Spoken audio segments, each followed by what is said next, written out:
aula é baseada em algumas escolas que usam equipamentos para ajudar na execução das posturas.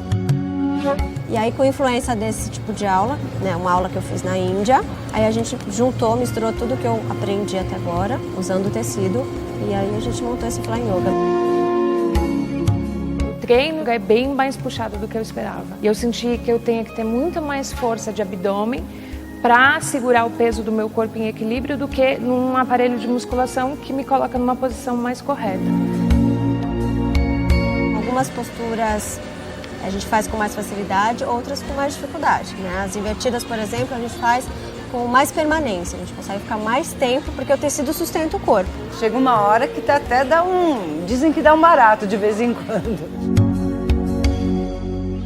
Mas algumas posturas, por exemplo, como a meia parada de mão, o tecido cria uma instabilidade e deixa a postura mais difícil.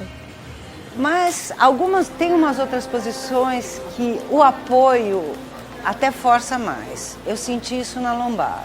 Com o apoio e o peso do corpo, você vai mais do que você iria normalmente. Então, me deu uma sensação que eu estava ultrapassando um pouco o meu limite. Quando você aprende a utilizar o tecido, né, meio a seu favor assim, ele te ajuda a posicionar melhor o corpo, a equilibrar melhor o corpo na postura. Te ajuda a ter mais consciência e mais concentração na hora de executar as posturas, né? Realmente tem umas partes gostosas, agradáveis, mas é dura, é uma aula bem puxada, apesar do tecido facilitar posturas e movimentos.